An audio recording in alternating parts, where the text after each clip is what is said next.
Ramadan ni adalah bulan yang menahan diri kan. Kita kena teruskan menahan diri kita tu. Bukan yang menahan diri daripada lapar kan, dahaga kan, kita tak makan tak minum, daripada perkara-perkara yang membatalkan puasa, daripada jima. Bukan itu saja. Puasa ni dia lebih daripada tu. Dia skop dia besar kan. Hari ni kita nampak skop dia kecil kan. Kecil kan. Kita nampak di bulan Ramadan saja kita kena menahan diri. Terima kasih yang mana join. Dia, terima kasih join. Dia bukan sekadar bulan puasa saja kita kena menahan diri kan. Syawal pun kita kena menahan diri jugalah kan. Kita tengok kan, hari ni kita pergi open house apa semua kan, banyak makanan yang tak habis. Dah lah bulan Ramadan pun kan, kita banyak membazir kan, tak kisahlah kan. Bukan itu saja, itu yang kita kena buat lah. Itu yang kita kena lakukan. Bukan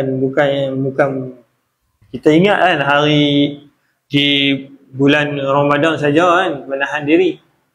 Tapi sebenarnya menahan diri ni kena ada setiap dalam diri kita. Menahan diri. Sebab itulah hari ni kalau kita tengok kan, ramai orang ada banyak penyakit kan. Penyakit sebab apa? Sebab makan lah. First sekali, apa yang kita makan. Kita kena tahu. Apa yang kita makan, apa yang kita ambil tu. Dia sebenarnya macam tu jugalah. Kenapa Nabi Adam kan. Pesan Nabi Adam tu untuk kita lah. Untuk apa? Konsum kan. Konsum.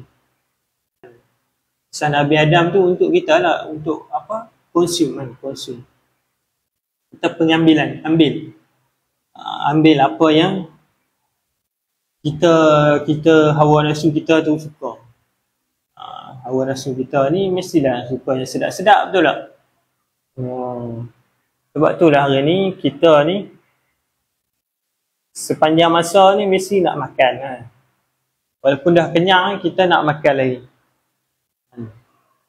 Sekali makan tu kita kena jaga lah. Sebab apa hari ni kita tengok kan, banyak orang ramai yang ada penyakit, tak kisahlah penyakit apa pun, penyakit jantung kan, kencing manis, banyak lagi lah, bukan itu saja, darah tinggi, buah pinggang kan, macam-macam lah, macam-macam penyakit.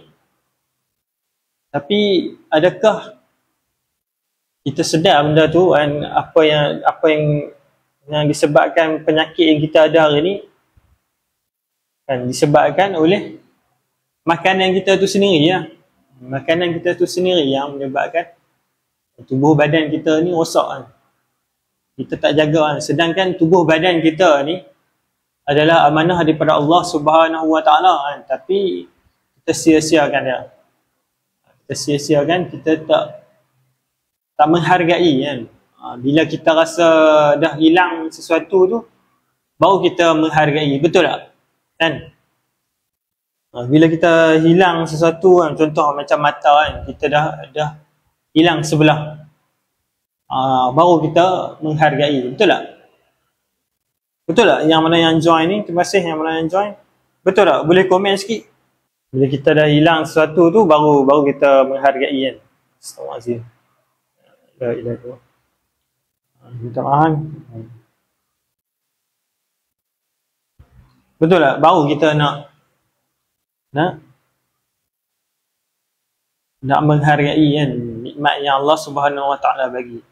Dan kalau kita sihat ni, masa kita sihat kita lupa kan Allah Subhanahu Wa Taala. Terima kasih yang mana yang join. Luqman Hakim Hasan. Dan bila kita tak menghargai kan, bila kita merasai kehilangan tu, barulah kita